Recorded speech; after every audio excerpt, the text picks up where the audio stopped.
बेटी ही मां है, बेटी ही बहन है, बेटी ही पत्नी बनती है, बेटी ही किसी के जीवन को धारण करने वाली बनती है।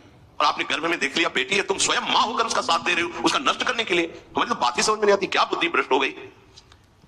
अगर पुरुष का इतना महत्व है तो बेटियां ना हो तो तुम्हारी कौन सी गति होगी, सोचो जरा।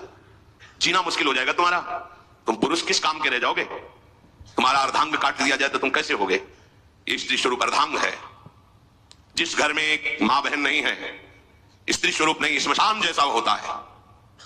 ध्यान दीजिए, ये बहुत बड़ी गलती है जो अपनी बेटियों की हत्या करते हैं। और ये वो पाप है जो अक्षम्य अपराध है। स्त्री हत्या करना शास्त्रों में बहुत बड़ा पाप कहा गया है। फिर वो तो बच्चा है, बिल्कुल नहीं।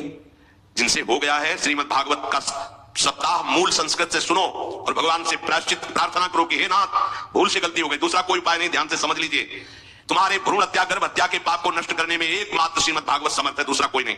कोई दान पुण्य तीर्थ स्नान तुम्हें क्षमा नहीं कर पाएगा। यह ऐसा महापाप है। अगर हृदय में जलन करके और मूल संस्कृत के द्वारा पूरी 7 दिन में भागवत श्रवण की जाए नियम से, तो भागवत समर्थ है, इस हत्या के पाप से भी आपको मुक्त कर देगी। जिनकी ऐसी हत्या हो गई हो करवा लो, नहीं तो बुद्धि आगे भ्रष्ट करके तुम्हें हरि गुरु से विमुख कर देगा।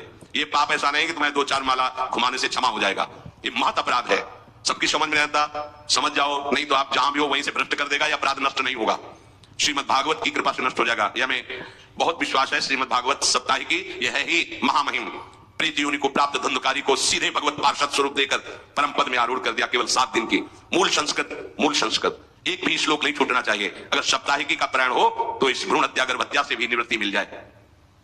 अब वो जीव भगवान को पुकारता है, मैं बड़ा नीच अधम हूं।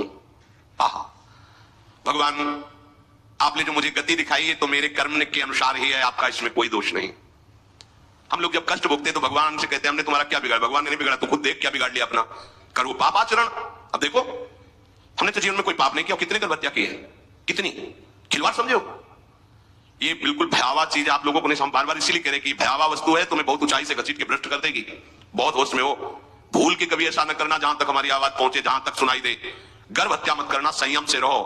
इस तरह का व्यवहार मत करो कि तुम्हारा मनुष्य जन्म ही व्यर्थ चला जाए। इसमें तीनों को बराबर दंड मिलेगा, गर्भ हत्या कराने वाला, गर्भ हत्या की प्रेरणा देने वाला और गर्भ हत्या में सहयोग देने वाला जो औषधि डॉक्टर या जो भी, तीनों को दुर्गति होगी। माता पिता प्रेरक और कर्ता। ऐसा नहीं कि आप डॉक्टर हो तो आपको गर्भ हत्या करने का अधिकार नहीं। आप डॉक्टर हो दूसरे के शरीर को स्वस्थ करके निरोग करने के लिए, हत्या करने के लिए नहीं। कोई भी हमारा संविधान ऐसा आदेश नहीं करता कि आप गर्भ हत्या कर दो। ये ना भागवतिक और ना भारतीय संविधान ऐसा संविधान आदेश नहीं करता। अब वो जीव कह रहा है कि प्रभु मेरे योग्य ही है आपने जो मुझे दंड दिया है। मैंने सुना है कि आपकी शरण में जो आता है आप उसकी रक्षा कर लेते हैं। आपकी जो शरण में हो जाता है वो इस भूमि पर, भारत भूमि पर, विश्व पर निर्भय विचरण करता है, कोई उसे भय नहीं प्रदान कर सकता। प्रभु मैं इस माता के उदर में माया का रहस्य न जानने के कारण ऐसे कर्म किए कि मैं आ गया हूं, बहुत दुख पा रहा हूं। हे निर्विकार अखंड बोध स्वरूप परमात्मा, मैं बार बार नमस्कार करता हूं। प्रभु मेरे ऊपर कृपा कर दो, एक बार इस गर्भ से निकाल दो। मैं यहां से बाहर जाकर आपका निरंतर भजन करूंगा। ये वादा करके आए हम प्रभु से सब। प्रभु ने करुणा करके हमें चांस दिया है मनुष्य शरीर। प्रभु मैं बहुत जन्मों से इस समय स्मृति आ रही देख रहा हूं, कर्मों में भटकता रहा आपसे विमुख होकर के। ये तो मुझे अभी ज्ञान हो रहा है केवल आपकी कृपा से तत्कालिक है। तत्कालिक एक तत्कालिक वैराग्य होता है, जैसे कथा सुनियो मन में आया कि अब तो भजन ही करना है। ये तत्कालिक है, स्थायी नहीं है। इसे स्थायी बनाओ। प्रभु आप अंतर्यामी हो, आप सब कुछ जान रहे हो। तीनों तापों की शांति के लिए भक्तजन आपका भजन करते हैं।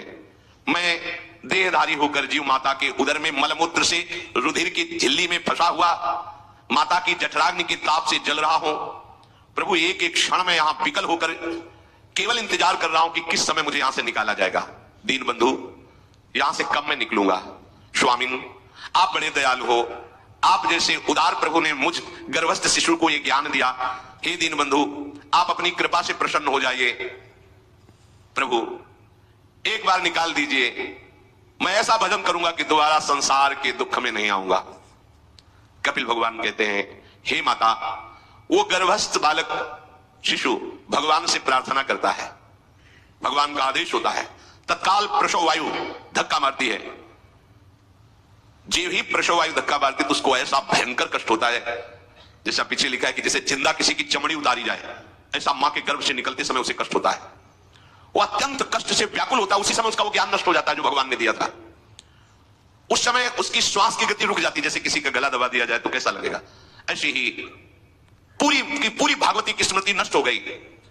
होश आया तब देखा कि वो बाहर पड़ा हुआ है, माता के उस मलमूत्र में सना हुआ बिष्ठे की कीड़े की तरह। गर्भवास में जो दिव्य ज्ञान प्रकट हुआ था भगवान की कृपा से, वो सब नष्ट हो गया। भूमि पर भा ढाबर पानी, तिम जीवे माया लपटानी।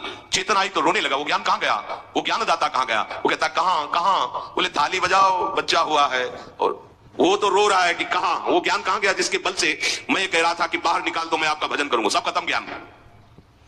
जो लोग उसका अभिप्राय नहीं समझते हैं वो उत्सव मनाते हैं, बालक हुआ है।